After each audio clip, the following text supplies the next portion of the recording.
39টা বছৰ অতিক্ৰম কৰা এটা হস্ততাঁত প্ৰশিক্ষণ কেন্দ্ৰ অৱস্থিত বোকাজানত ইমান বছৰৰ পাছতো প্ৰশিক্ষণ কেন্দ্ৰটো কিন্তু এতিয়াও অসম চৰকাৰ তথা কাৰ্বি আংলং স্বায়ত্তশাসিত পৰিষদৰ দৃষ্টি নপৰাটোহে এতিয়া চিন্তনীয় বিষয়।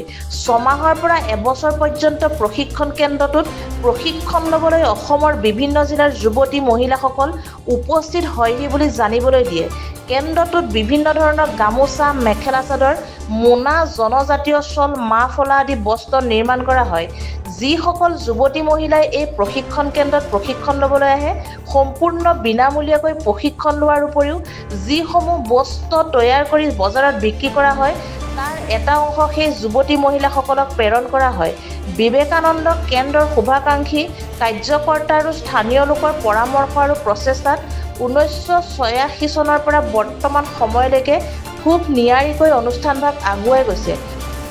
বিবেকানন্দ কেন্দ্ৰ কন্যাকুমাৰী অসম প্ৰান্তৰ পৰা কাৰ্বি আংলঙৰ বোকাজানত 1986ত এই অনুষ্ঠানটো আৰম্ভ কৰিছিল আৰু তেতিয়াৰ পৰা বিবেকানন্দ কেন্দ্ৰৰ যিসকল শুভাকাংক্ষী কাৰ্যকৰ্তাসকল তেখেতলোকৰ প্ৰচেষ্টাতে এই অনুষ্ঠানটো মানে এতিয়ালৈ চলি আছে আৰু বিশেষকৈ শুভাকাংক্ষী আৰু যিসকল আমাৰ কাৰ্যকৰ্তা আছে আৰু স্থানীয় ৰাইজে অহৰহ আমাক পৰামৰ্শ দিছে আৰু পৰামৰ্শ দি আমাক যি মৰম দিছে সেই মৰমৰ কাৰণে আমি এই অনুষ্ঠানটো চলাই যাব পাৰিছোঁ।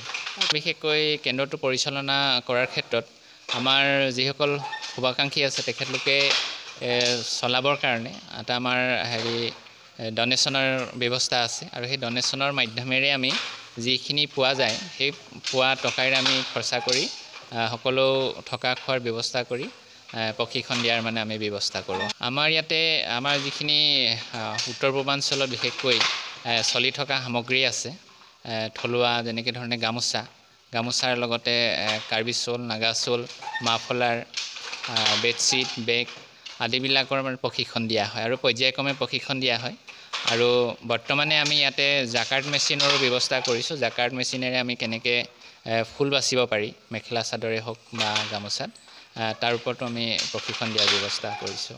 বিশেষকৈ আমাৰ বজাৰ বুলি তেনেকুৱা নাই, আমি আমাৰ কাৰ্যকৰ্তাসকলৰ মাজতেই এইখিনি আমি বিক্ৰী কৰাৰ ব্যৱস্থা কৰোঁ। কাৰ্যকৰ্তাসকলেই লয় আৰু এনেই যদি কোনোবা ব্যৱসায়ী আমাৰ পৰা ল'ব বিচাৰে তেতিয়াহ'লে নিশ্চয় তেখেতলোকে ল'ব পাৰিব আমাৰ ইয়াৰ পৰা।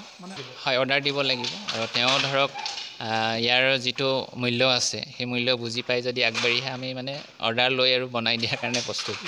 কিমান দিনীয়া প্ৰশিক্ষণ দিয়া হয়? আমি 6 মাহৰ পৰা এবছৰীয়া প্ৰশিক্ষণ ৰাখোঁ, কিন্তু এইটো এবছৰতো সম্পূৰ্ণ নহয়গৈ কাৰণ এইটো এটা অতি মানে বহল পৰিসৰত থকা এটা ব্যৱস্থা বা উৎপাদন কৰিব পৰা এটা ব্যৱস্থা। গতিকে আমি ধৰক এখন গামোচা বা ৰুমাল তাৰ পৰা যদি আৰম্ভ কৰোঁ কাৰ্বি চোল হওক, নাগা চোল হওক বা অন্য সামগ্ৰী হওক, বিভিন্ন পৰ্যায়ৰ বিভিন্ন ধৰণৰ আমি সূতাৰ পৰা বনাব পৰা সামগ্ৰী আছে, সেইখিনি শিকিবলৈ যথেষ্ট সময় লাগে।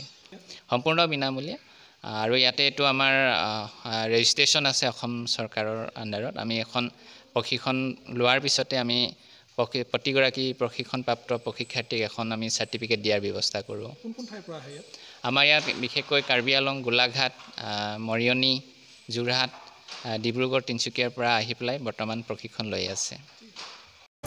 বোকাজানৰ পৰা Sanjeev Gogoi report, E24 live breaking.